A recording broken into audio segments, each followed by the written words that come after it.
Hola, sean todos ustedes bienvenidos. El día de hoy tenemos el siguiente escenario. Un empleado informó que su máquina comenzó a funcionar de manera extraña después de recibir un correo electrónico con un archivo de documento.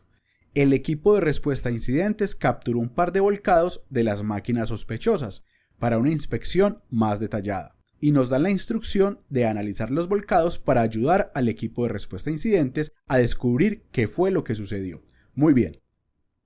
Como dato adicional, nos recomiendan 5 herramientas y nos dan 2 recursos para reconstruir el caso. Nuestro cliente tiene 16 preguntas que debemos resolver para lograr su satisfacción. La primera es: ¿cuál es el Process ID con el que se ejecuta el archivo malicioso? La segunda es: ¿cuál es la dirección IP del servidor de C2 o comando y control? La tercera es: ¿cuál es la versión de TeamViewer usada por el archivo malicioso? La cuarta es: ¿qué contraseña usó el archivo malicioso para habilitar el acceso remoto al sistema? Y la quinta: ¿cuál fue la dirección de correo electrónico del remitente que entregó el correo electrónico de phishing? Hasta aquí vamos a resolver en primera instancia y vamos a hacer hincapié en lo siguiente. De primera mano nos están hablando de la ejecución de un archivo malicioso, es decir, que tenemos malware dentro de la investigación. En segundo lugar nos hablan de una dirección IP de un servidor de comando y control, o sea que hubo una interacción remota por parte del adversario. Lo tercero es que nos hablan de una versión de un software abusado. Lo cuarto es que hubo una contraseña para acceder remotamente al sistema. Y por último, nos están hablando de una dirección de correo electrónico utilizado para phishing. Esta información en sí misma nos arroja bastante luz sobre el punto por donde debemos comenzar la investigación. Una vez que tenemos el contenedor de la evidencia en nuestro poder, lo inmediatamente siguiente será corroborar la integridad del contenedor. Esto lo podemos hacer a través de la herramienta 7zip acompañada del parámetro T. Recordemos que estos contenedores, cuando se encuentran protegidos por una contraseña, debemos utilizar el parámetro "-p", y si la contraseña posee caracteres especiales o símbolos, debemos utilizar las comillas dobles, es decir, introducir la contraseña dentro de comillas dobles. Una vez corroborada la integridad del contenedor, procedemos a descomprimir, esta vez con el parámetro X. En este caso nos han proporcionado 2 carpetas. La primera es eCorp Office y la segunda es eCorp Win7. Yo generalmente suelo individualizar toda la evidencia, es decir, hashear la evidencia y clasificarla. Eso hace parte de las buenas prácticas de industria. Muy bien, ahora nos vamos a dirigir al primer target, que es eCorp Office. Allí vamos a encontrar un volcado de memoria correspondiente a una máquina virtual de VMware. ¿Por qué sé que es una máquina virtual de VMware? Primero, por la extensión, y segundo, porque nos proporcionan 2 ficheros que son característicos de los volcados de memoria de las máquinas virtuales de VMware. El primero es VMSS y el segundo es VMEM. Digamos que para poder generar el volcado que se puede analizar con volatility, se tiene que hacer una conversión, es decir, se tiene que convertir el fichero VMSS a VMEM. Este proceso de conversión se puede llevar a cabo a través de una herramienta que proporciona VMware que se llama VMSS to Core. Muy bien. Para poder realizar el análisis del volcado vamos a utilizar las 2 versiones de volatility que actualmente están vigentes, la 3 y la 2.7 si mal no recuerdo. Como todos sabemos, Volatility es un framework de trabajo forense avanzado para análisis de memoria. Está escrito en Python. Volatility 2, a diferencia de Volatility 3, requiere el perfilamiento del sistema de destino. Es decir, Volatility requiere que nosotros le indiquemos el perfil del sistema operativo al cual pertenece el volcado. Para realizar el perfilamiento del sistema, Volatility nos ofrece un plugin llamado ImageInfo, el cual determina el perfil del sistema de destino.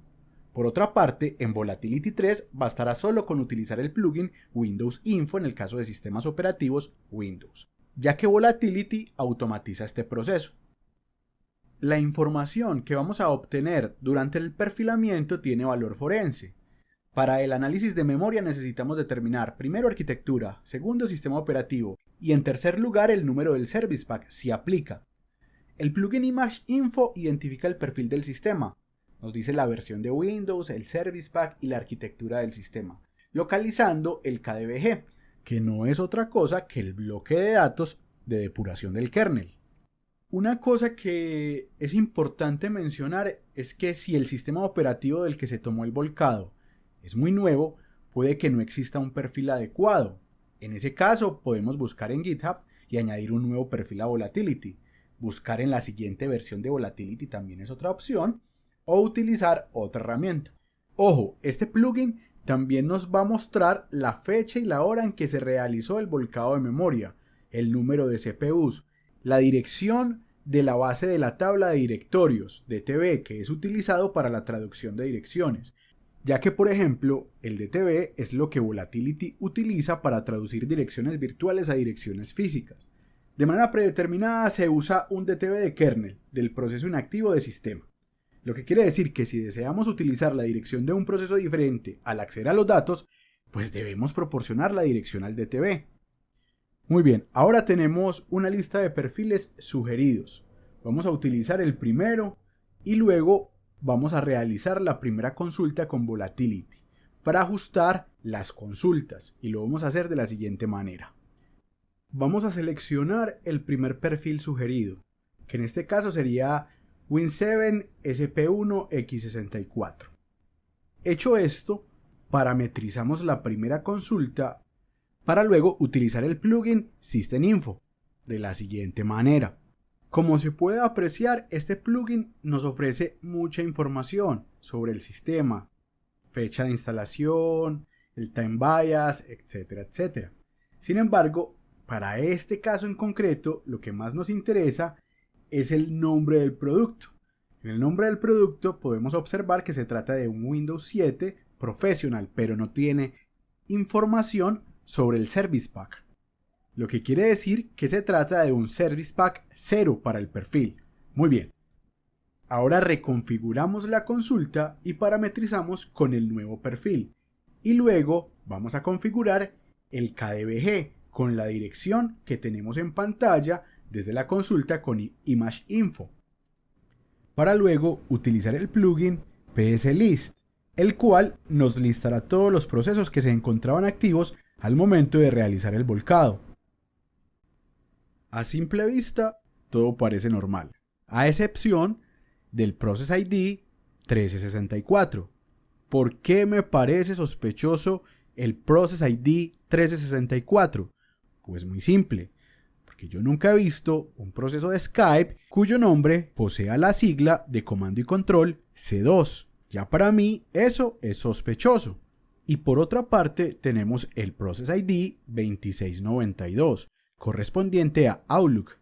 Sin embargo, debemos recordar que la actividad maliciosa se presentó luego de abrir un documento malicioso, por lo que el principal sospechoso hasta este momento es el Process ID 1364.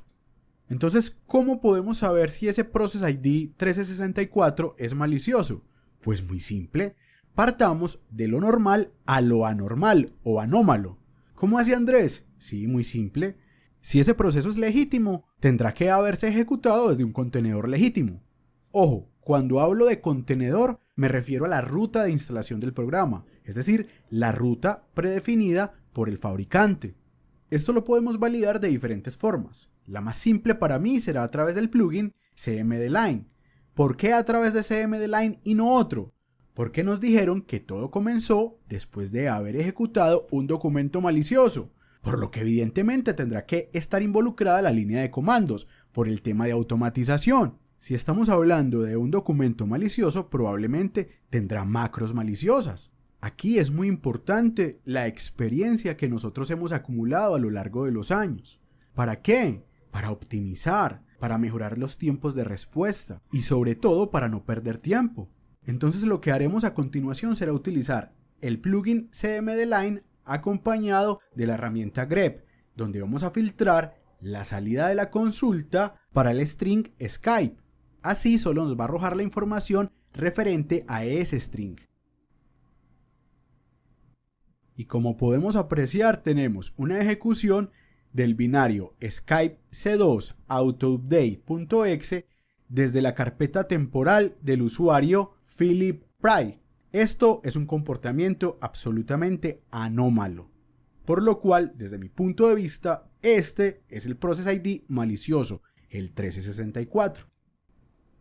Digamos que para tener un mayor nivel de certeza necesitamos más evidencia técnica, por lo que voy a volcar todas las páginas de memoria asociadas al PID 1364 y posteriormente le voy a aplicar un foremos. ¿Para qué? Para extraer el contenido de las páginas volcadas y luego pasarle el motor de antivirus. Antes de realizar el volcado de las páginas, primero debemos crear la ruta donde vamos a almacenar el contenido que nos va a volcar Volatility. Una vez que hemos creado el contenedor, vamos a hacer uso del plugin que nos ofrece Volatility para realizar este tipo de operaciones, que no es otro que memdump, acompañado del parámetro "-p" y el número del Process ID que vamos a volcar, seguido de "-d" mayúscula para marcar la ruta del contenedor donde deseamos que Volatility almacene el volcado de las páginas de memoria. Muy bien. Una vez que tenemos el volcado de las páginas de memoria asociadas al PID 1364, vamos a dispararle con foremos. Y a foremos le vamos a decir con el parámetro "-t", que sirve para definir los targets, que sean todos los targets mediante la opción all. Y luego, mediante el parámetro "-o", vamos a definir el nombre del contenedor a donde deseamos que se dé la salida. Una vez que hacemos esto, ¿cuál es el paso inmediatamente siguiente? Pues muy simple. El paso siguiente es pasarle el anti-malware, es decir, el motor que contiene la base de firmas, con el cual vamos a escanear el contenido de la salida de foremos, específicamente para las DLL y los .exe. Esto se puede tardar un poco dependiendo de las capacidades de nuestro equipo, es decir, del performance de nuestro equipo. Por lo que nos armamos de paciencia y esperamos los resultados. Como pueden ver, estoy utilizando ClamScan, que hace parte de ClamAV, y le voy a decir que escanee todo y solo me imprima los resultados para Infected.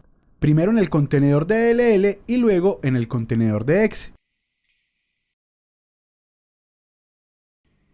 Como podemos apreciar, tenemos matches para la firma Malware Impact, y a pesar de que no hemos terminado el escaneo de todos los objetos del contenedor, pues evidentemente ya hemos encontrado evidencia clara y contundente frente a la actividad maliciosa llevada a cabo desde el Process ID 1364. Lo que debemos hacer a continuación será identificar los canales de comunicación que estaban asociados al Process ID 1364 al momento de realizar el volcado. Para ello tenemos varios caminos, pero vamos a aprovechar que ya realizamos el dumpeo de las páginas de memoria asociadas al proceso, y con este insumo vamos a utilizar una herramienta que se llama Bulk Extractor. Esta herramienta, digamos que nos va a permitir realizar un proceso de extracción, de carving y recuperación de archivos de una manera más profunda que el mismo Foremos e incluso Scalpel. ¿Qué es lo que queremos obtener que no pudimos obtener con Foremos? Lo que quiero obtener es el PCAP que contiene los paquetes de red asociados a este proceso. Eso es lo que quiero lograr. Muy bien. Por otra parte, Bulk Extractor nos va a ofrecer varios histogramas de diferentes insumos que puede extraer del objeto 1364.emp. correspondiente a las páginas de memoria asociadas a dicho proceso.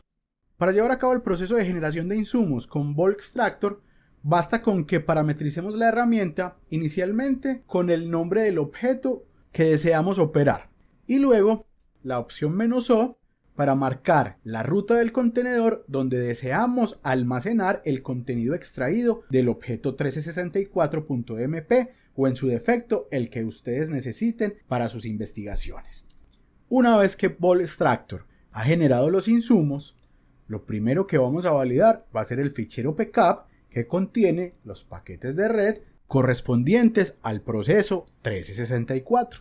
¿Por qué? ¿Para qué estamos haciendo esto? Pues muy simple. para determinar la dirección IP del punto de comando y control. Para ver el contenido del fichero PCAP, basta con que utilicemos ya sea o Wireshark o en su defecto T-Shark. En este caso, por practicidad, voy a utilizar T-Shark. Ah, pero ¿por qué, Andrés? Pues porque ya estoy en la línea de comandos. Muy bien. ¿De aquí qué me interesa? Pues vamos a ver. Primero hay que hacer una breve anotación. Esto a simple vista se puede ver muy impresionante. Sin embargo, no es tan. Lo que debemos aprender es a depurar esta información.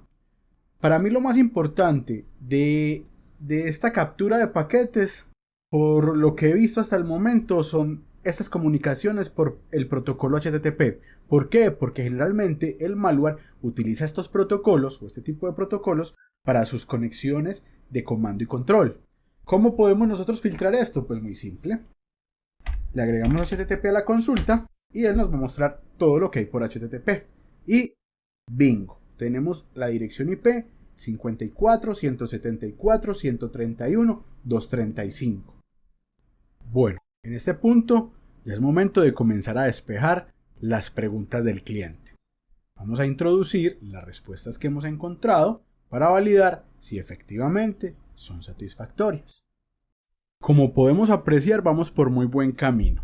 Ahora debemos responder la tercera pregunta del cliente, que nos habla sobre la versión del software que utilizó el adversario para establecer el acceso remoto. Muy bien. Cuando analizamos la pregunta número 3, que es la siguiente por responder, y se refiere exactamente a la versión del software de TeamViewer que utilizó el archivo malicioso para establecer el acceso remoto, pues podemos apreciar que está directamente conectada con la pregunta número 4.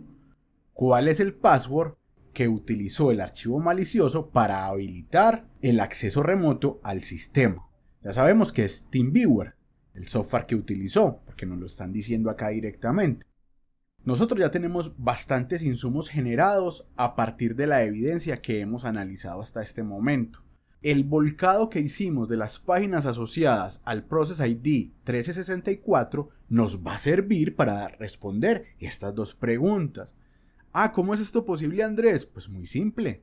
Ya sabemos que la comunicación de C2 fue por protocolo HTTP. Sin embargo, esa captura de paquetes no nos arroja mayor información sobre lo que necesitamos averiguar, por lo que tenemos que buscarnos la vida nuevamente, pero no es tan complejo. ¿Por qué? Porque ya tenemos bastantes insumos.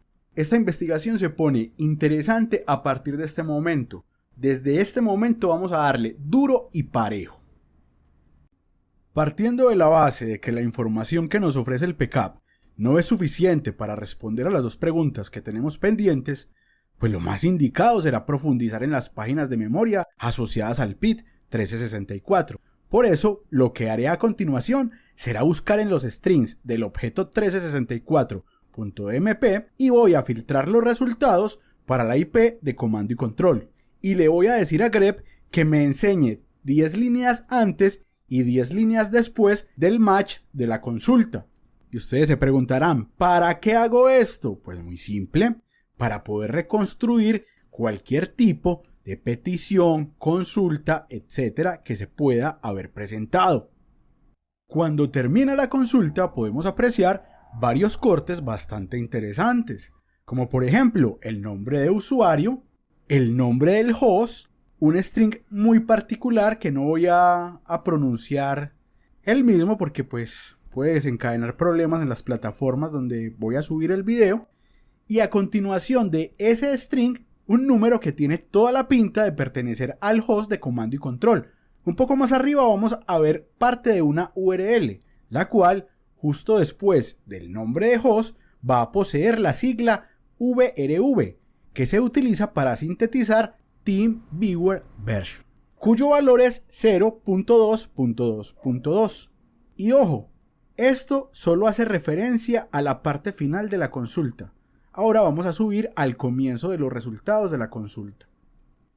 Cuando vamos al comienzo de los resultados nos llevamos una sorpresa, ya que nos topamos con la cereza del pastel. ¿Cómo hacía Andrés que la cereza del pastel? Claro, papá, si observamos con detenimiento vamos a poder ver el ID de la sesión, la información del agente que posee la ruta del binario malicioso y el parámetro PWU, seguido del valor correspondiente. Y 2 líneas más abajo vamos a ver parte de la configuración del canal de comunicación de comando y control y la variable password con su respectivo valor. En este punto de la investigación solo falta responder a la quinta pregunta, que nos dice ¿cuál era la dirección de correo electrónico del remitente que envió el correo de phishing? Entonces, mis estimados, ¿qué pasa aquí? Pues aquí lo que debemos hacer es remitirnos a los insumos previamente generados, y me refiero específicamente a los histogramas que genera Bulk Extractor y que habíamos mencionado previamente. Cuando observamos la lista de direcciones podemos ver que algunas están repetidas, por lo que vamos a centrarnos en las direcciones que no le pertenecen al usuario Philip Price, por lo que vamos a filtrar la salida mediante grep acompañado de "-v" y el filtro para el señor Price. Esto nos ha reducido el cerco a 12 posibles remitentes. En primer lugar tenemos a Scott, en segundo lugar a Karen y en tercer lugar a CPS Requests. Si tenemos éxito con alguno de estos usuarios, para responder a la pregunta número 5, quiere decir que vamos a tener plena certeza de cuál es el correo electrónico por el remitente que debemos buscar dentro de los objetos OST y PST que vamos a escarbar del volcado de memoria. Como se puede apreciar en pantalla, hemos logrado responder a la quinta pregunta que nos ha hecho el cliente. Básicamente estamos a una pregunta de terminar la primera máquina. Sin embargo, este video ya está bastante largo, por lo que los 10 puntos restantes los haremos en la siguiente sesión. Espero que les haya gustado y que tengan el mayor deseo de continuar en el reto. Y recuerden, los invito a suscribirse a este canal, ya que la idea será publicar al menos 1 o 2 retos semanales. Recuerden, mi nombre es Andrés Olaya y espero que me sigan acompañando en este proyecto. No siendo más, les deseo muchas felicidades, éxitos y bendiciones, y hasta la próxima sesión.